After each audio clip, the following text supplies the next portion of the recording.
بسم الله الرحمن الرحيم. هنا محطة سيدي روكسي مصر الجديدة. مهندس أشرف شوقي. النهاردة هتكلم عن مرة الكذا. اتكلمت كتير في اليوتيوب على ملف الذهب في مصر واللي بيحصل فيه، وهفتح الموضوع ده تاني بمناسبة زيارة المهندس رئيس الوزراء السابق المهندس محلب، وهقرا من ورقة عشان احاول اختصر في الوقت.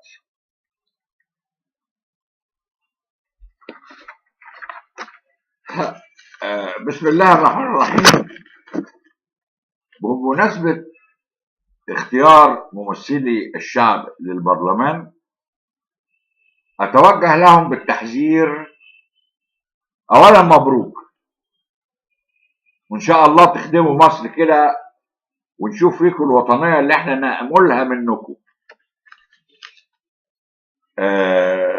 بمناسبة اختيار ممثلي الشعب للبرلمان، اتوجه لهم بالتحذير والاهتمام بملف الذهب المنهوب بجنوب مصر، لما له الضرورة القصوى للاستفادة به كأحد روافد الاقتصاد المصري مثل قناة السويس والغاز. زيارة المهندس إبراهيم محلب إلى منجم السكري كانت صادمة فيما قاله الرجل عن مستوى وتنظيم العمل والمعدات المستعملة الحديثة التي أبهرته.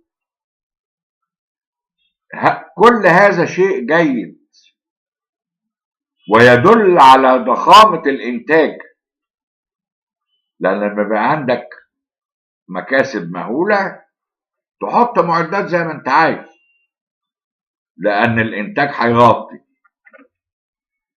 الصدمة كانت بسبب كل ذلك يحدث في المحروسة، ومفيش حد سائل ولا أحد حتى يمجد في هذا العمل الضخم والرائع على مساحة 5000 كيلو متر مربع. المساحة دي أكبر من تهيألي من دولة البحرين. منذ كذا سنة، منذ حكم مبارك، ولا أحد يعرف عن مصير إنتاج الذهب المتوقي للدولة المصرية بالقيمة والكمية منذ بدء الإنتاج راح فين، ولا أحد يعرف أي شيء عنه. كل ذلك يشارك يخلي الواحد زي أو الناس اللي بتفهم يعني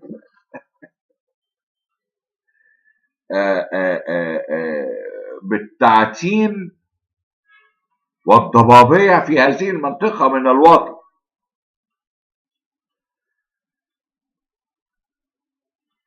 مما يعظم الشك والريبة فيما حدث ويحدث من المؤسسين بالمشروع. كل ذلك يحدث لمنجم واحد فقط. وفي أحد يعني البرامج التلفزيونية مع الدكتورة هالة سرحان عرفنا بالصدفة إن ده في 5 شركات تانية شغالة ومحدش يعرف عنهم حاجة.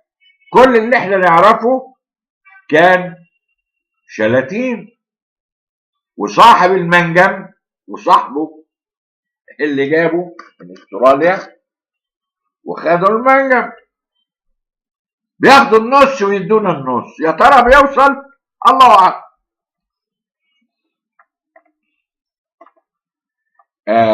المهم الدولة غايبة من المشهد في هذه الطابونة. دي طابونة سايبة. شيء تاني آخر صادم وخطير مما قال المهندس محلب، أن الدولة والهيئة التعدينية سوف تطرح مزاينة جديدة للبحث عن الذهب في الربع الأول من عام 2016. وهذا إصرار من الدولة على إهدار ومقاسمة جهات أجنبية أخرى فيما تملك من ثروات الشعب المصري. أهلا يا بتوع التربيطات، أهلا أهلا. في رأيي الوطني المتواضع أنا المهندس أشرف شوكت أن الهيئة الهندسية تستطيع التخطيط والإشراف وتأسيس شركة مساهمة مصرية أو شركات مصرية بأموال مصرية وبنوك وطنية للتنقيب على الذهب في الجنوب، وهو الحل والسهل الممتنع. لو نظرنا كيف كان الفراعنة تخرج الذهب وتصنع به ما صنعت من مصوغات وحلي وأقنعة وتوابيت للموتى. أقول لمن يعمل في هذه الطابونة الذهبية، طابونة ذهبية مش طابونة عيش، ارفعوا أيديكم عن أكبر ثورة ذهبية يمتلكها الشعب المصري، ويكفي أن أصحاب منجم السكري تستحوذ على نصف الناتج والمتبقي في الضباب والضياع. كم نفر بيطلع لهم نص الذهب؟ أكلفوا ما كلفوه، نختم ده بالذهب، بياخدوا نص الذهب، و90 مليون مصري بياخدوا النص التاني. عار عار على من أبرم هذه الاتفاقيات. دي تربيطات يا فندم، تربيطات.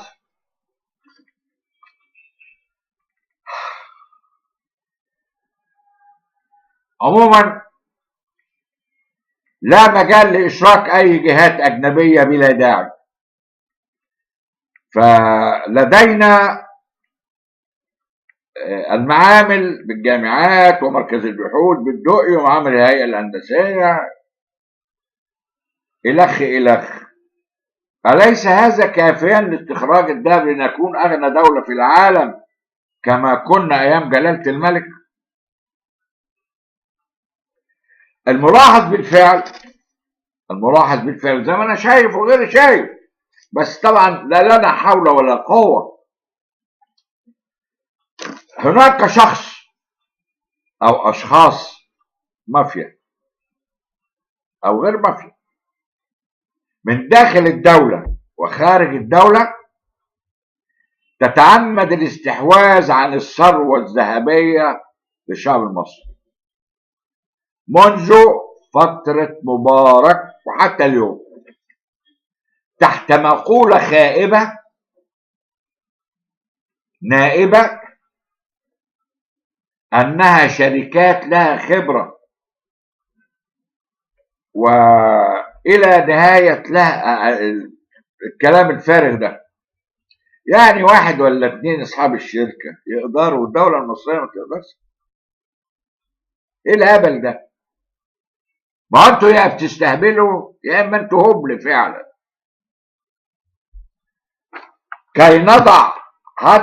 كي تضع يدها الناس دي هتعمل كده ليه الأقاويل دي؟ عشان ينهبوا الثروة المصرية.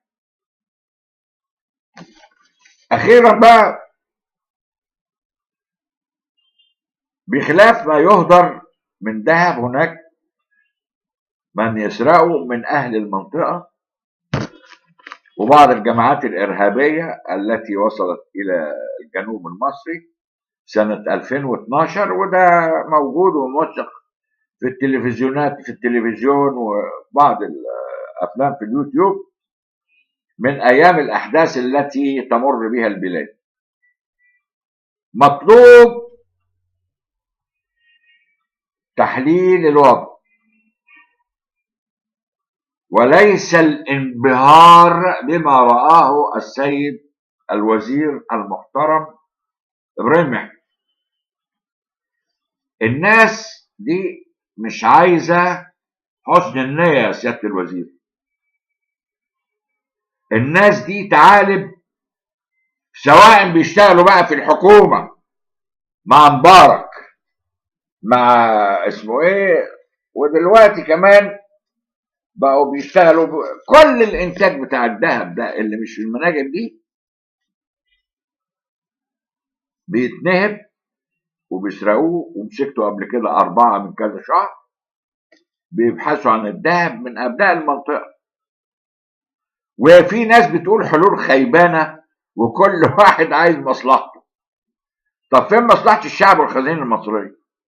احنا كنا اغنى دوله في العالم يا ناس. جرى ايه؟ في ايه؟ ايه اللي حصل يعني؟ ايه اللي حصل؟ في ايه؟ الدهب ده مش بتاع الناس دي. وانا مش ليا حيثيه. انا اقسم بالله لا اوقف هذا المشروع، سكري او غير سكري. هو يا تنهبني يا مفيش. وكمان رايح تعمل لي مناقصه ولا مزايده عالميه تجيب ناس عشان تديهم الذهب. طيب ده بياخد النص، اللي جاي هيقول لك هديك انتوا خدوا 60 وانا 40. ليه؟ ليه؟ عشان معدات؟